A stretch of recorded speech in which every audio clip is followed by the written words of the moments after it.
জুলাই জাতীয় সনদ বাস্তবায়ন প্রক্রিয়া নিয়ে আগে থেকেই মতপার্থক্য ছিল রাজনৈতিক দলগুলোর মধ্যে। সংস্কার বিষয়ে ঐকমত্য কমিশন সুপারিশ জমা দেওয়ার পর সেটি আবার নতুন করে সামনে আসে।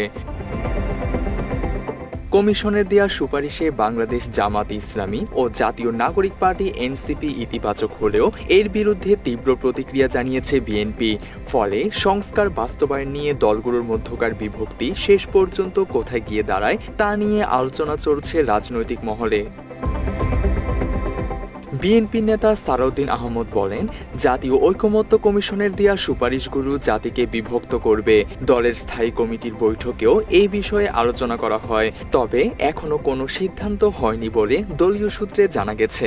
তারা জাতীয় ঐকমত্য প্রতিষ্ঠার বদলে জাতীয় অনৈক্য প্রতিষ্ঠার একটা প্রচেষ্টা গ্রহণ করেছে। মূলত সংস্কার বাস্তবায়নের সুপারিশে গণভোটের সময় ভিন্ন মতের উল্লেখ ও সংবিধান সংস্কার পরিষদ এই তিন বিষয়ে বিএনপি, জামাতে ইসলামী ও এনসিপি মুখোমুখি অবস্থান করছে। বিস্ময়করভাবে যে সংযুক্তিগুলো দেয়া হলো সেখানে এই নোট অফ ডিসেন্টের কোনো উল্লেখ নাই।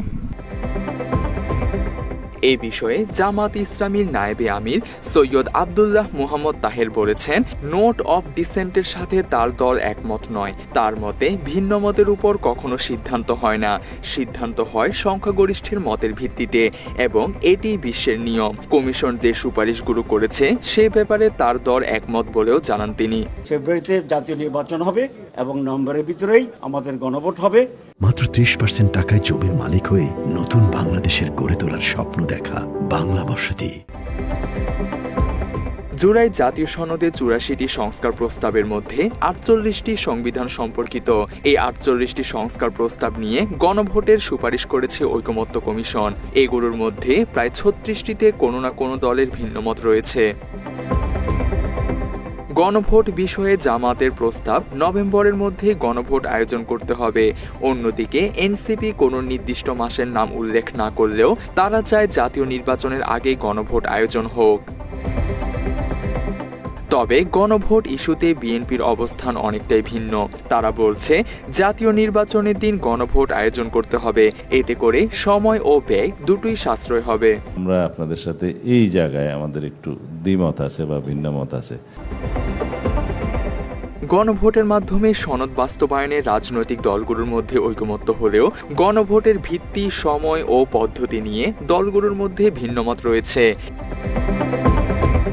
বিএনপির পক্ষ থেকে বলা হয়েছে, জুলাই সনদ নিয়ে একটি প্রজ্ঞাপন জারি করে তার ভিত্তিতে নতুন অধ্যাদেশ করে গণভোট আয়োজন করতে হবে।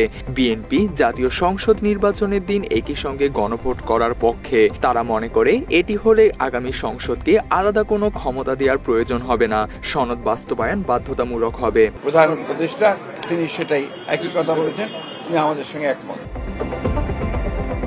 অন্যদিকে জামাতে ইসলামী ও এনসিপির মতে সংস্কার টেকসই করতে সংবিধান আদেশ না হলেও জুলাই বাস্তবায়ন আদেশ জারি করে তার ভিত্তিতে গণভোট করতে হবে। গণভোট হতে হবে জাতীয় নির্বাচনের আগে। ভিন্নমত থাকার প্রস্তাবগুলো সনদ ও গণভোটে থাকবে। গণভোটে সনদ বাস্তবায়নের পক্ষে রায় এলে সংস্কার প্রস্তাব নিয়ে যেভাবে ঐকমত্য কমিশনে সিদ্ধান্ত হয়েছে তা সেভাবেই বাস্তবায়ন করতে হবে। জাতীয় জীবনে একটা টার্নিং পয়েন্ট এখন চলছে। অন্যদিকে অন্তর্বর্তী সরকারের পক্ষ থেকে বরাবরই ফেব্রুয়ারিতে নির্বাচন আয়োজনের কথা বলা হয়েছে। রাজনৈতিক দলগুলো সরকারের এমন সিদ্ধান্তকে সাধুবাদ জানালেও বিএনপি বাদে বাকি বড় রাজনৈতিক দলগুলো বলছে, নির্বাচনের আগেই গণভোটের আয়োজন করা উচিত, কারণ দলীয় সরকারের অধীনে সংস্কার কাজ আগেও প্রশ্নবিদ্ধ হয়েছে। নির্বাচনের আগে গণভোট আয়োজন হলে তা অনেকটাই দলীয় প্রভাবমুক্ত থাকবে। তানজিম হাসান, বাংলা এডিশন।